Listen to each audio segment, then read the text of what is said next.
everybody, so today we're doing the October wrap-up.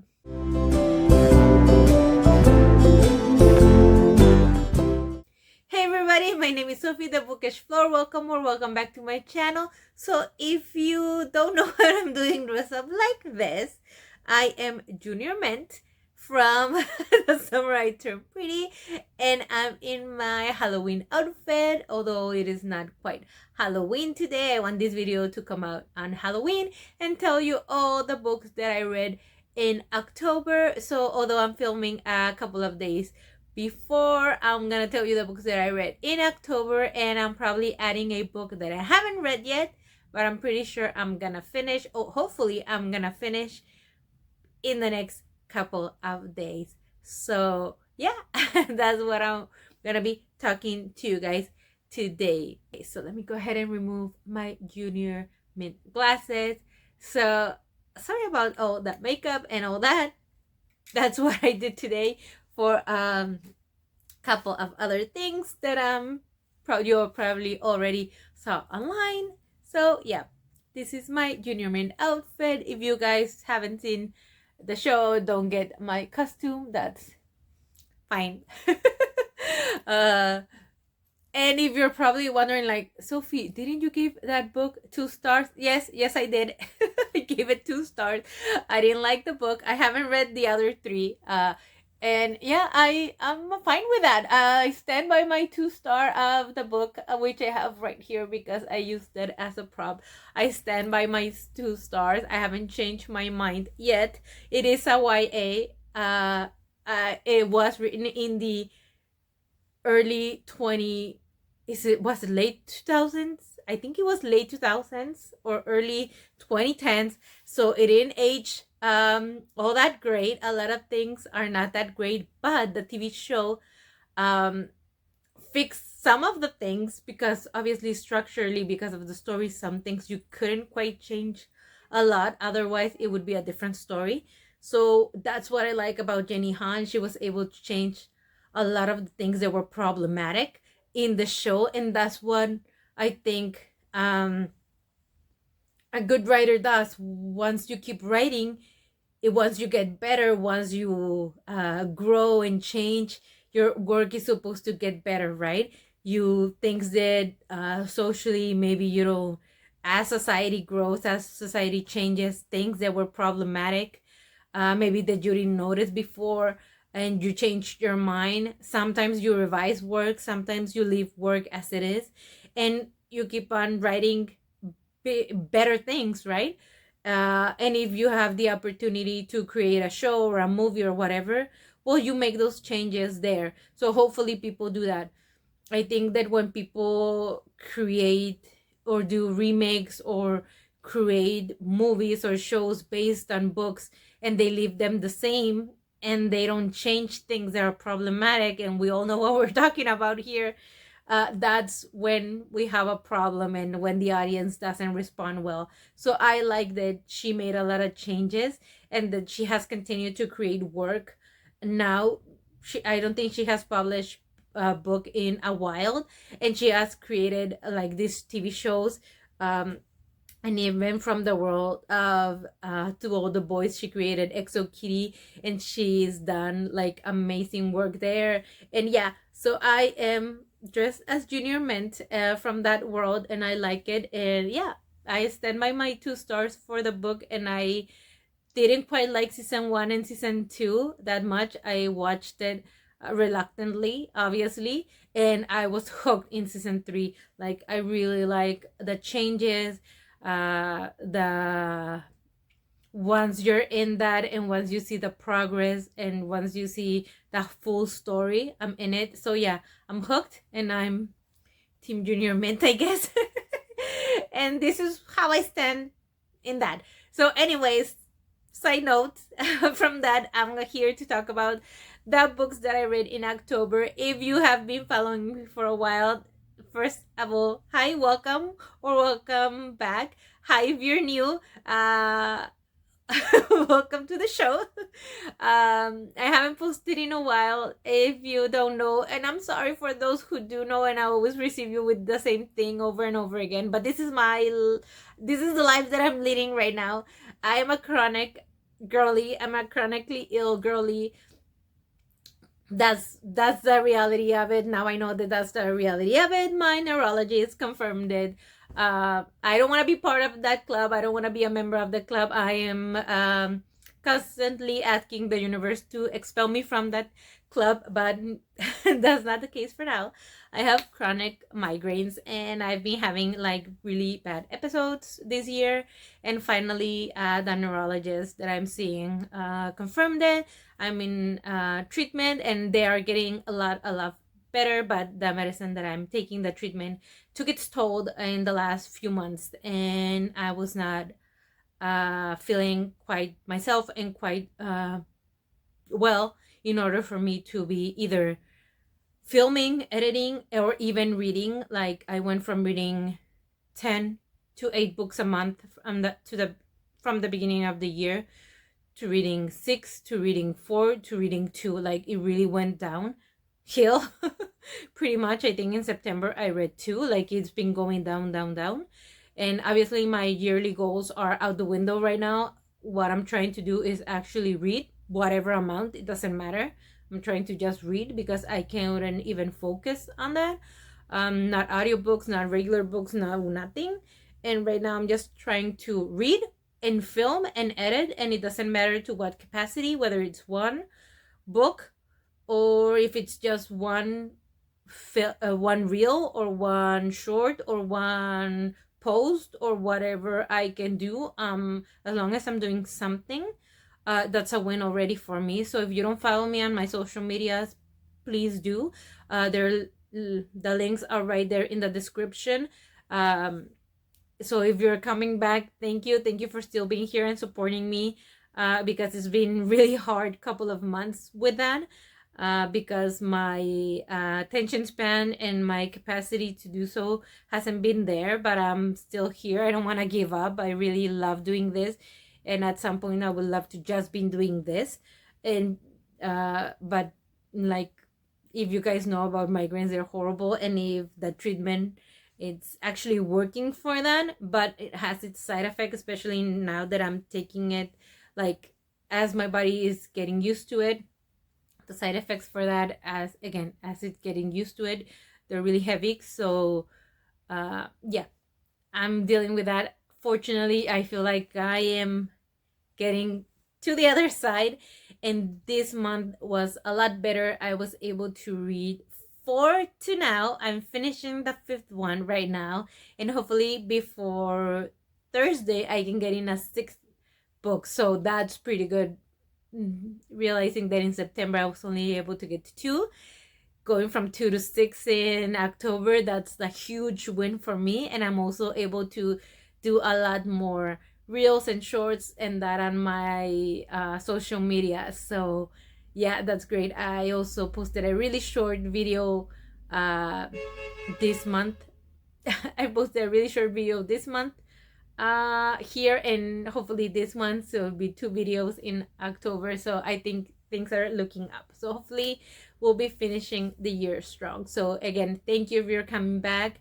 If you're new here, that was a lot of information if you're new, but thank you for being here. And hopefully I can get your support within the next few months, and you have a lot of videos in the like back catalog to see and to get to know me, and hopefully you'll be back.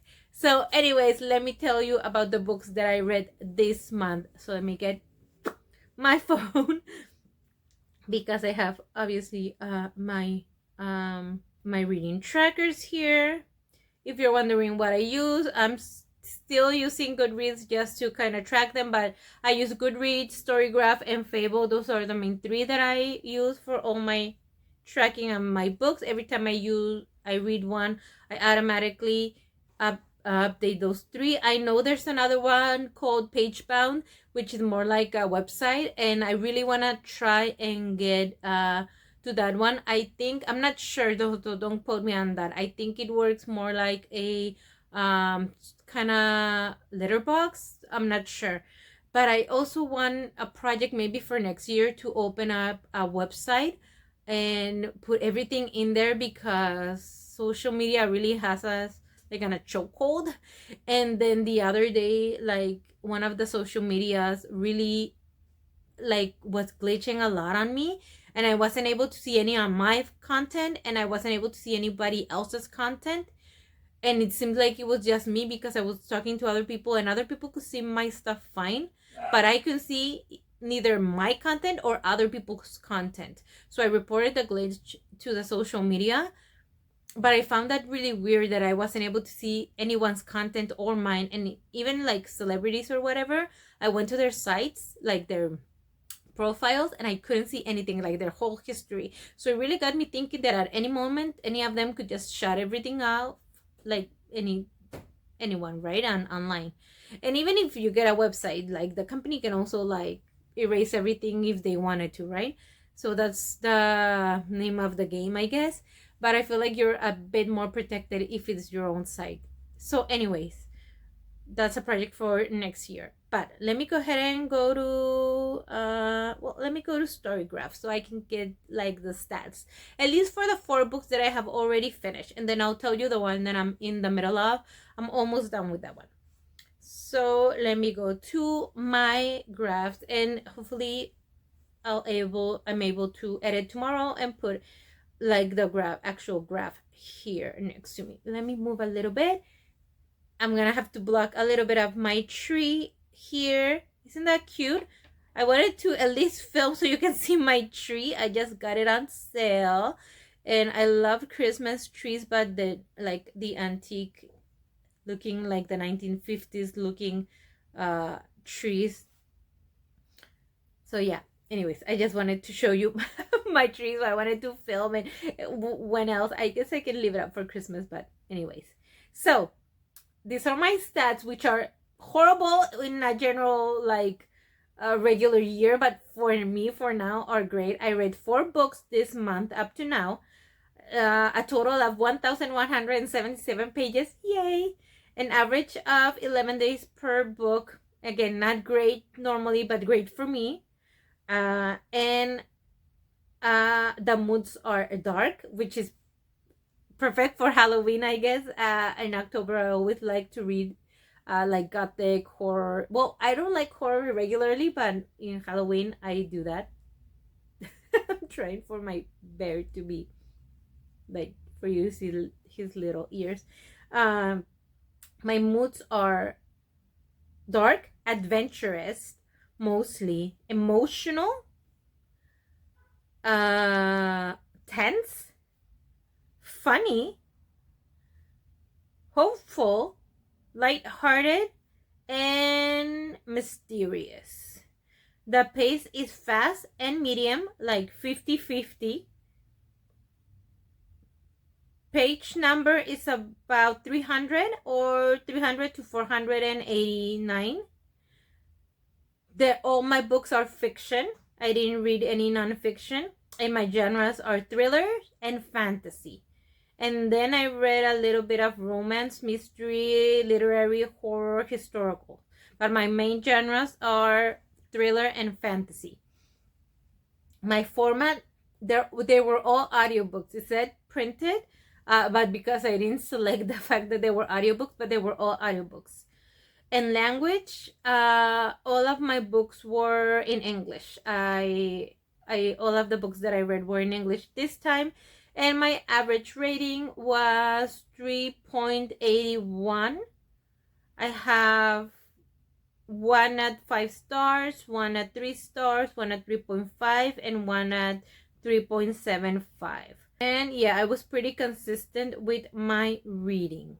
So which ones are the books that I read this month? So the 4 books that I read this month. The first one is Thorn Hedge by T. Kingfisher. And my most read author right now is T. Kingfisher, and I think I'm gonna end up reading 1 more book by T. Kingfisher, so I would read 3 books by her. So the first one was Thorn Hedge, and I gave it 5 stars. And this is, I guess, sort of like a retelling of Sleeping Beauty slash Rapunzel. I'm not sure what to call it. It's sort of like a dark fairy tale. I guess it's more like a Sleeping Beauty retelling, because it is about a princess who is uh sort of asleep because she has a curse where that she is asleep, but the reason that she is asleep is not the one that we think about, that she was pricked like a finger by a dark like fairy, the one that we already know, that she gets kissed by a prince and she wakes up. She kind of has like a darker side to her, and there's a reason why she's asleep, and there's a darker, sinister reason why she is there, and there's a reason why this fairy is always watching her, and there's a reason why there's a battle there. I don't want to give it away. I know I'm the queen. If you've been here, you know I'm the queen. I'm always giving everything away, but because these are more like suspenseful reads, I don't want to give too much away. Uh, but I really liked it. Ticking Fisher writes this like darker. They are a little bit gruesome, and I don't like that. But somehow she does it in a way that is scary, but not so much that it gives you nightmares or anything, because she does have the fantasy element to it, that you know that you're reading a fantasy, you know that you're reading sort of like a fairy tale element to it. Even the other one that is more gothic, and even the other one has more scientific facts that you always know that either is based on science or or is based on fantasy, that you don't feel like, oh, it's something that could actually happen to you, right? um or if it, or even if it is, there's a logical sense to it that you're not scared of it. I don't know how to explain it, but I like her work. I like her horror. Um, so yeah, this was very interesting retelling of a fantasy again, and I gave it 5 stars because if you can get me to listen to horror or to darker stories and not get me scared to chicken out, because I'm a super scaredy cat, everything gives me nightmares, and I slept like a baby and I wasn't scared, then it's a win for me, and I gave it 5 stars. And I love, you can picture everything that she's telling you, like all the fantasy elements. And I heard someone describe her like Tim Burton-esque.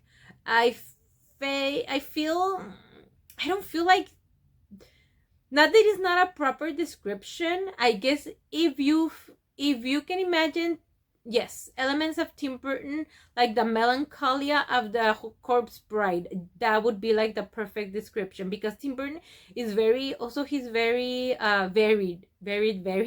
He's very, he has a lot of range. Tim Burton has a lot of range. So if you think Tim Burton, you can think like Pee Wee Herman, or you can think Beetlejuice. Ticking Fisher gives me more like the melancholia of Sally, the melancholia of the corpse bride. That's what I imagine Ticking Fisher being, not so much the other elements of Tim Burton. Something about Sally and the corpse bride, that what I imagine the universe of Ticking Fisher being. But anyways, I really like that one. So it's called Thornhedge. Then I read An Ancient Witch Guide to Modern Dating, and that's exactly how it feels, how it looks. Is very whimsical. That even the cover is, I'm gonna put it right here, obviously. It's like magical, it's purpley, is very pretty, as you can see.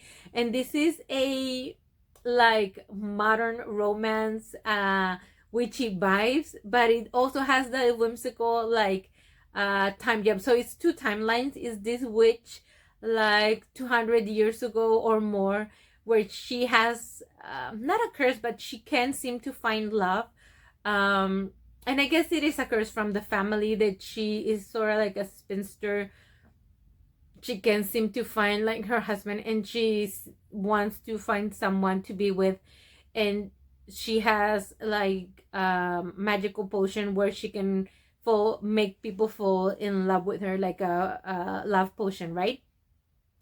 And she's trying to give it to people, but they always seem to kind of break the spell before they can fall in love with her quite completely.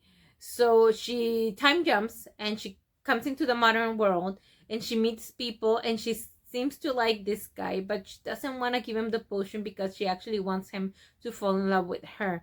At the same time, she's trying to resolve this like family mystery. So we have sort of like two plot lines going on: the family mystery plus her trying to fall in love either with a potion or naturally. So she's not sure whether to give someone a potion and just simply settle, I guess, for someone, which is kind of also a modern question, whether you find someone on an app and just settle, or find someone like the true love, the magical spark, like wonder if and wonder if that person is ever gonna show up, right? So there's a lot of modern questions, but also trying to find like that mystery. I feel like it dragged a little bit. It felt like a little too long, and then the dual timeline, and then the mystery. It felt like too much and too long. If it would have been just like the time job and then the modern dating, I feel like it would have been good. It lost me at times, but at the end I liked it. It's a cute rom-com, I guess, but it feel like it tried to do a lot of things. Either it could have been like a mystery with a family, or the rom-com, or it could have been two completely different books, one with a mystery, and then number two, like book two, then her trying to find her loved one. Like it could have been two books.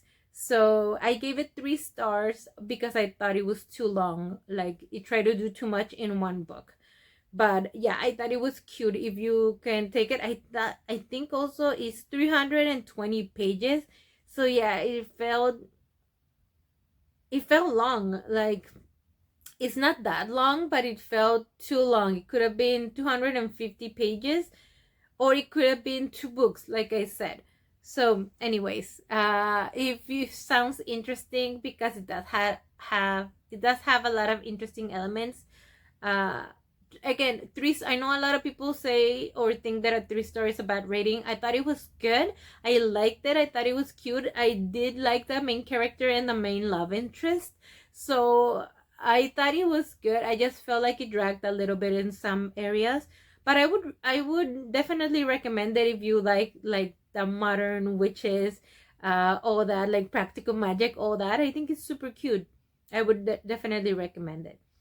The other book that I read was Horror Store, and this is so funny. This is my first Grady Hendrix, and I was scared of Grady Hendrix because I heard that he's definitely horror and that he's definitely like gruesome, and those are two things that I'm very scared of and grossed out of.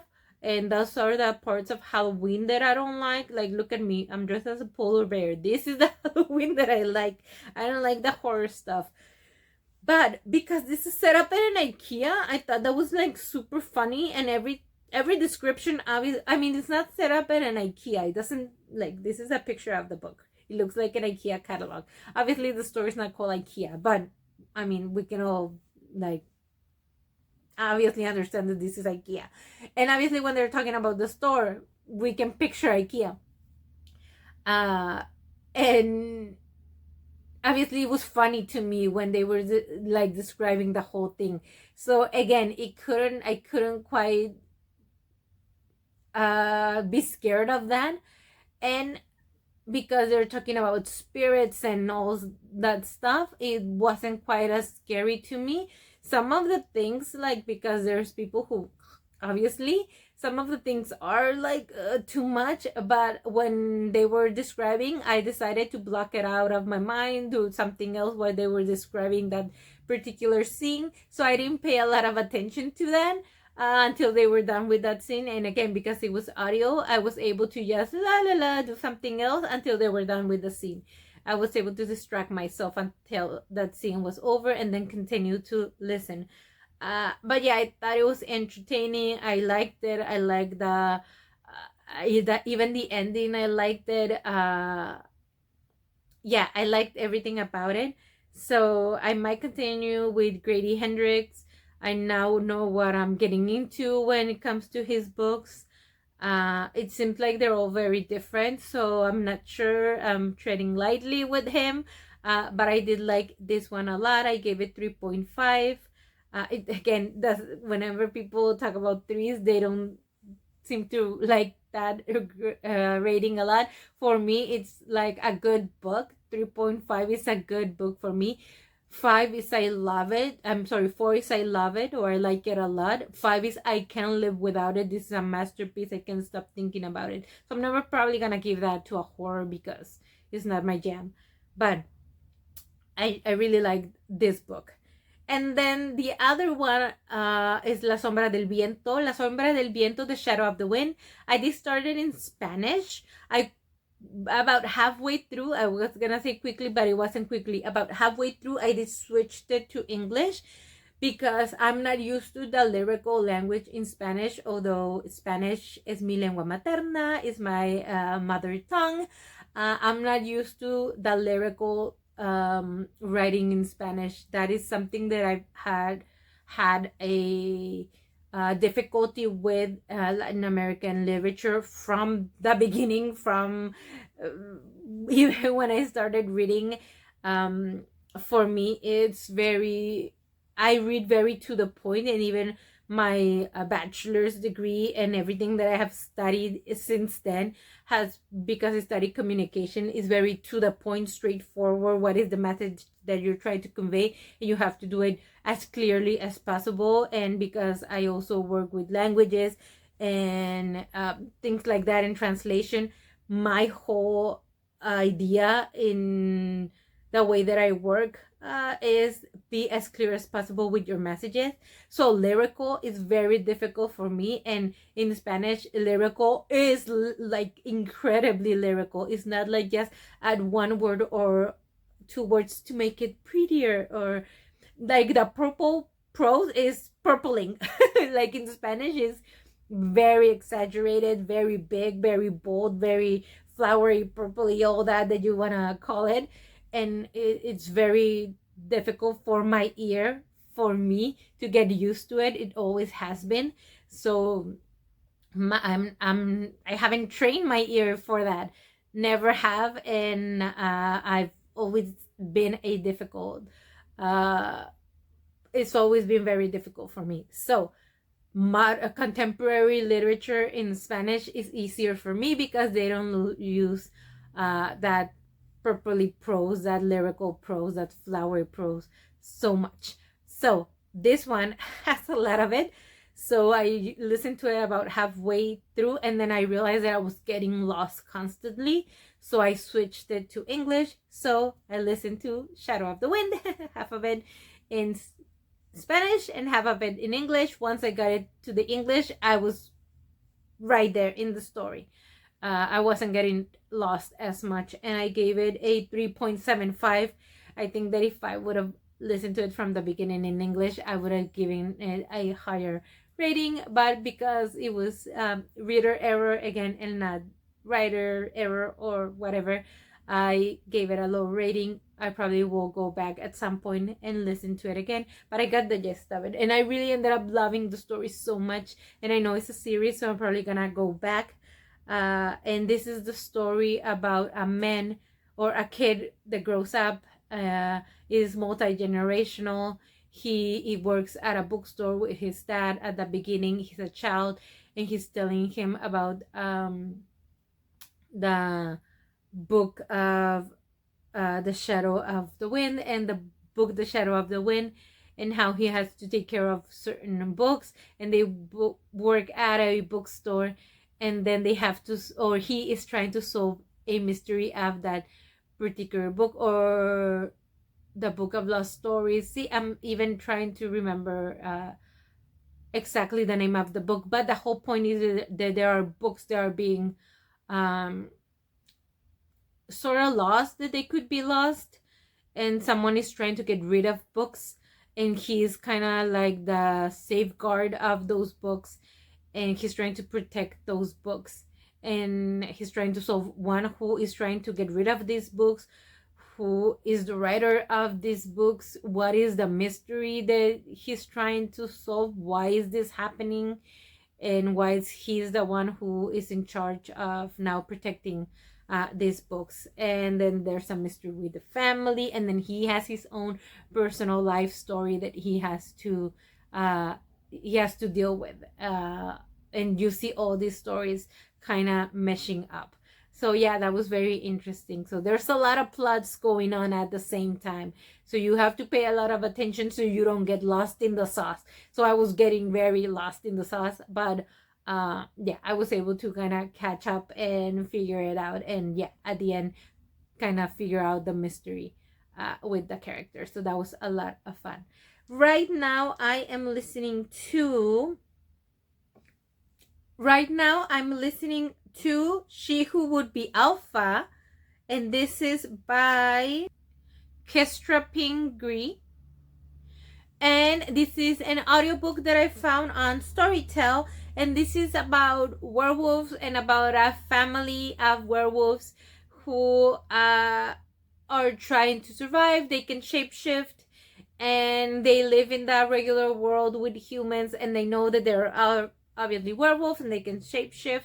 And then one day, while being in the forest, they find a lone wolf, and he is an alpha, but he is alone, and he takes the eldest daughter and teaches her how to hunt, and he realizes that she is the alpha. That is why he is teaching her how to hunt, and they could be possibly mates. I know a lot of people hate that whole mate thing, and she is telling him, come on, join us. I know that we could be mate because they kind of have a thing.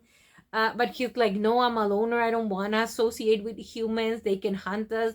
That person, because there was a person following them, they want to hunt you.